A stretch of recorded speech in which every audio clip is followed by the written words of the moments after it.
My 38th female niece, a teenager, is very spoiled by my brother and sister-in-law. She's an only child and also the first and only grandchild to my parents. Ever since she was younger, my brother, sister-in-law, and parents gave her everything she wanted and never said no to her. Due to this, now as a teenager, she's a nightmare to deal with. Everyone just basically gives her whatever she wants because, she's the baby. My husband, who is 42, and I are child-free by choice. We both have good careers and do very well for ourselves. I've always had expensive taste in clothing, jewelry, bags, etc. My brother, sister-in-law, and niece were there too. The conversations were mainly centered around my niece because her birthday was approaching. My parents asked her what she wanted for her birthday this year. She told them she wanted this specific designer bag worth around $2,200. My parents were completely taken aback and kind of started laughing, telling my niece that's a bit excessive and there was no way they were spending that kind of money on a bag. My niece then turned to my husband and me and said, "Well, you guys can get it for me then. You're rich, but you always get me cheap gifts." My husband and I were both taken aback. The gifts we get her aren't cheap at all, and how ungrateful and rude she was acting. And also the sheer audacity of a teenager demanding I get her a $1,000 bag. My sister-in-law jumped into the conversation, saying how I have all these bags and flaunting them around my niece is only going to make her want them. So pretty much saying I made my bed, lay in it, and I should get her the bag. I think they left the conversation, thinking they guilt-tripped me into getting her the bag. Well, they were wrong. I hopped on one of those designer dupe wholesale websites and ordered the bag for like $60. The bag came in like 2 weeks later. I wrapped the gift and brought it to my niece's birthday party. Fast forward. She saw my and my husband's gift and got super excited. She opened her gift and immediately her face dropped. She turned red in the face. You could tell the bag was a dupe. She asked us, "What is this? Is this a joke?" I said, "No, this is your gift. Maybe in the future you should be grateful for the gifts we get you. It's not the price that matters. It's the thought." My niece started crying, calling us cheap and embarrassing. My sister-in-law had some not-so-nice words either. My brother's sister-in-law and parents are upset because I let down my niece and think I should apologize. I think she needed to be humbled and that her parents should encourage her to apologize to my husband and me for demanding we buy her the bag in the first place. Am I the idiot? My goodness. Oh, I think you're the only one in your family with any sense. Not the idiot. That was a diplomatic lesson. The kid is a spoiled brat. She needs to face reality. Your family's setting her up for failure by trying to get her whatever she wants. If she wants a $2,000 bag, then she can start working on getting one when she's older. You buying yourself luxury items doesn't mean that your niece is entitled to your money, and it doesn't mean you're flaunting it either. She doesn't get to demand one as a gift. You are too generous with the fake handbag. Next time, might just give her a birthday card with $20 or nothing at all in it. Especially this if she doesn't apologize. Your brother and sister-in-law handled that all wrong and are teaching their daughter that material items are more important than the thought of the gift. I disagree. Everyone's the idiot here. The proper way to humble this child was to tell her that she was spoiled and entitled and that you would not be getting her a $2,000 bag. And if a cheap gift wasn't good enough for her, you wouldn't get her a gift at all.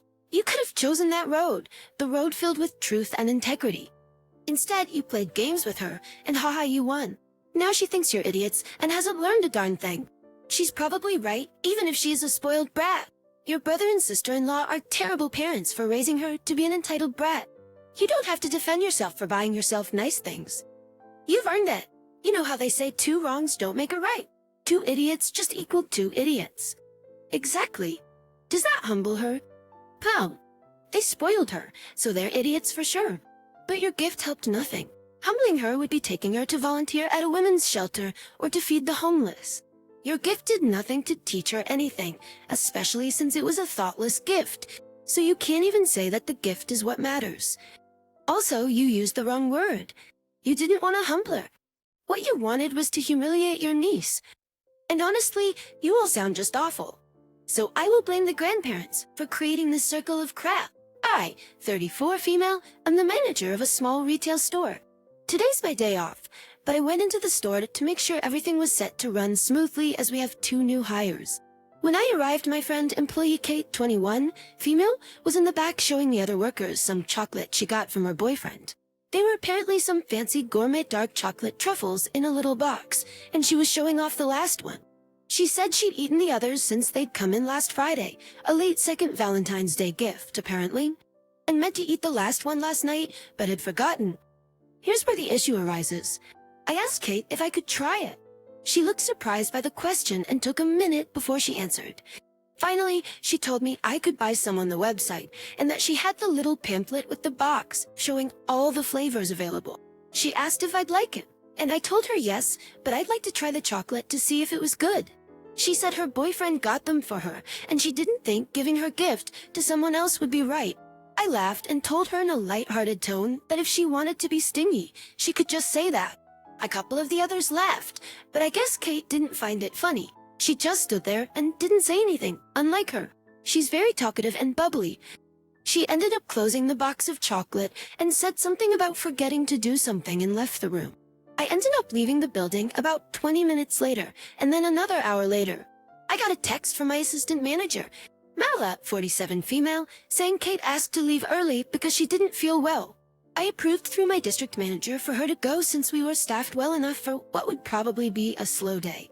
I asked her to pass along to Kate that if she leaves, I'd like her to make up for those hours sometime in the next week. Otherwise, she's good to go. I tried asking Marla what was wrong, but all she knew to tell me was that Kate wasn't feeling well. As she said, she proposed it could have something to do with what I said earlier, though, as she'd allegedly been quiet since then. So now I'm just wondering, am I the idiot or an idiot at all? Also, just to clarify, I was only asking for part of the truffle, not the whole thing. I only wanted a nibble. So you came in on your day off, wanted to chew on your employee's last Valentine's Day truffle, and then give it back to her and need to hear from strangers on the internet whether you're the idiot. Holy entitlement. Batman? You are the idiot. You asked her for her last chocolate, and she even tried to tell you where it was bought, but you still insisted on having hers. That's very tone-deaf, very weird and impolite. Maybe if she still had a lot of them, it'd be okay. But the normal thing to do is to wait for the person to offer. If they don't offer, don't ask. A nibble? What kind of truffle is this, where a nibble isn't a sizable chunk of it? Are you sure you're in your 30s? I hope your company has an HR department so she can report you. You tried to use your position over her to shame her and force her into giving you something that was hers. You need to be written up for intimidation of a subordinate. I'm trying to understand how you don't see yourself coming off as an idiot after asking someone else for the last piece of their gift. If you want to try the chocolates, buy the box. And if you don't like them, give it to someone else. The light-hearted comments were also unnecessary. She said it was a gift and even suggested you get some yourself. That should have sufficed as an answer. Also, I think it's evident that she's your employee, not your friend. Wow, just wow. When I first had kids, I was one of those parents that had a no dating until age 16 rule. It was partially cultural, but I thought it would allow my kids to be more mature and go about it more safely because they'd be older. I didn't consider that my kids were going to be in school all day, 5 days a week, what technology would be, or even just that development doesn't have some set age. The rule ended up creating an environment of secrecy, and the real rule became, just don't let Dad find out, which is the exact opposite of what I wanted.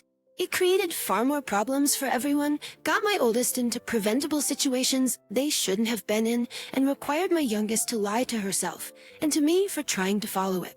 I realized that I needed to change my opinion. More than anything, I was trying to keep my daughter safe, and having a hard and fast rule was doing the opposite. In addition, my youngest two have a wide age gap from the oldest, so when they got to the age, I decided not to have a hard minimum, but to foster open communication so that there could be reasonable supervision if things came up. My son went on his first date at 13, i.e. seeing a movie while his mom and his friend's mom tagged along. My oldest two found out and were furious. They're claiming that I got permissive and are allowing the younger kids to get away with things they never would have been allowed to. This is true, but it's not because I was lazy or gave up. It's because I realized that my approach with them was a mistake, and now I'm trying to learn from it, which made them angrier that I used them as guinea pigs and said that I'm favoring the younger kids. We've been arguing all day, and now they're dragging my siblings into this, and it's a whole thing. You've learned from your mistakes, and are open to admitting you were wrong in the past. At the same time, your older kids are understandably angry that you made them adhere to rules they didn't like and forced them to deceive you. Have you tried acknowledging to your older kids that your old rules didn't work and were wrong? My other question, you imply that your oldest two are girls, and your younger's a boy. Is there a chance that they perceive this as being different treatment based on gender? I agree. If they perceive your rule change is based on gender, they will understandably be extremely angry with you. You also never said that you acknowledged to them that you were overly protective and offered an apology. It appears that you have yet to communicate with them on any of these issues effectively, and as an adult that's your responsibility to take the lead. I came out to my family 6 months ago. They were all accepting, which was a huge relief. I've been dating my boyfriend, Michael, for about 2 years now, so he's been meeting the family. My sister, Jen, has a son and Brent, a preschooler. When I first came out, Jen asked me how to explain it to him. She was genuinely, to me anyway, trying to be a good ally. Brent hasn't been exposed to anyone openly gay before, at least that my sister and her husband are aware of, so I understood it'd be a learning curve. I recommended some books, offered to talk to Brent, etc. She gave me the book recommendations, and she said she'd talk to him. Michael came to a family party not long after, and he met Brent. I thought it went well. Brent didn't ask any questions outside of if Michael would play Mario Kart with him. They did, and I thought it was super adorable. Shortly after, Jen kept coming to me, saying that Brent didn't understand why his uncle was dating a man, but our brother was married to a woman. I told her to tell him everyone was different. He's really young. It's okay if he doesn't fully grasp it. It's honestly gotten a little tiring hearing about it. Brent himself never seems confused when Michael and I are around. He loves playing with both of us. But if he consistently asked Jen about it, it's not showing. The final straw for me was when it happened yet again. Jen told me it's so hard as a mom. I have to keep explaining this to him, and he's just so confused. I wish I had more time to ease him into this. I told her that I simply didn't have sympathy for her. Yes, I acknowledge it's hard to be a parent and hard to explain things in a child-appropriate way. But I'm the wrong person to vent to about this. What would she like me to do? She understandably wants to handle it herself, but I can't magically make my nephew understand even if I did step in. I told her that it made me feel like she was upset with me for exposing her son to this before she was ready. She said that this was an overreaction on my end, but also refused to acknowledge the last part. I ended the conversation. Most of my family agrees with me, but some say I should just let Jen vent and need to be sympathetic. I don't understand why she keeps coming to me and not venting to them. Not the idiot. Child, that age isn't that complicated. And a simple Uncle Jim and Michael live together. All families look different, and that's what makes them special is enough for them. Your sister's making this too complicated, and it sounds like she has the problem, not Brent. I would bet money that that kid understands just fine. A simple Uncle Jim and Michael are together, just like Mommy and Daddy, is enough for them. Just like Mommy and Daddy are together is more than enough for a kid that age to comprehend. Unfortunately, this feels more like Jen is the one not understanding or able to come to terms with it, but blaming her child to save face. I don't understand people acting like talking to kids about this is as difficult. The biased adults always have the difficulty, not the kids. Yep, my kid. Daddy, what does being gay mean? For me, mostly boys fall in love with girls, and girls fall in love with boys. If a boy falls in love with another boy, or a girl falls in love with another girl, that's called being gay. Like my kid. Okay. And that was it. My friend was explaining to her son that boys and girls often fall in love and have babies like Mommy and Daddy did.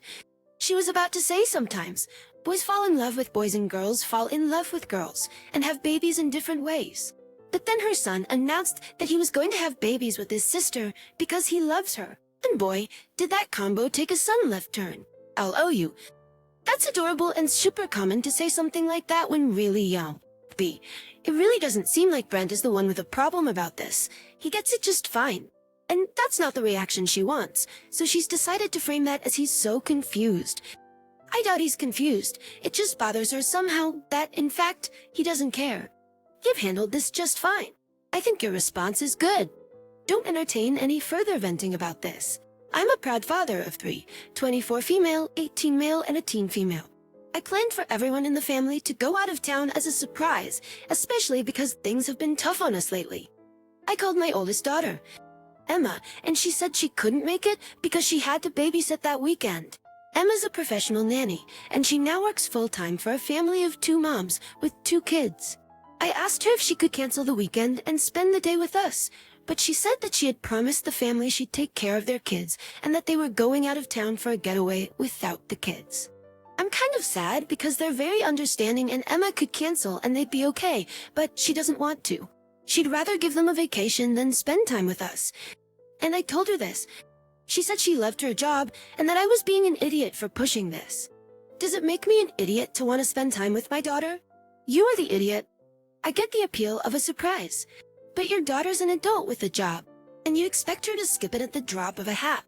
If you want her to join family trips, you need to let her know in advance so she can get the time off work in advance. It's worse than that. His statements and actions indicate that he doesn't even respect her job. Owning her job as a professional nanny babysitting is just rude. Pop, what is wrong with you? What's wrong with you? Your daughter is an adult with adult work commitments and can't just wander off on an impromptu trip because you feel like it. Given his lack of respect for his daughter's job, it could be that backing out of work is less of a big deal to him because it's 2 moms. Women take care of children. That's why canceling a commitment to care for their children an entire weekend isn't a big deal. I thought he mentioned the 2 moms because he was trying to emphasize that he knew enough about the family to know it would be fine if she canceled. This, of course, would be differently misogynistic because he knows about her work and what's appropriate better than she does. The whole thing is ironic, because Emma's the adult and Opie's whining like a child because he isn't getting his way. If she obeys him and cancels on them, she'll only disappoint women. It's not like they're people, so it's fine. Us. And oh, I love the manipulative twist he puts at the end. She'd rather give them a vacation than spend time with us, and I told her this. This statement is abusive, false, and yet strangely prophetic, because you're doing everything you can to ensure that your daughter does not want to spend time with you. Keep up the disrespect, and you'll never see her again.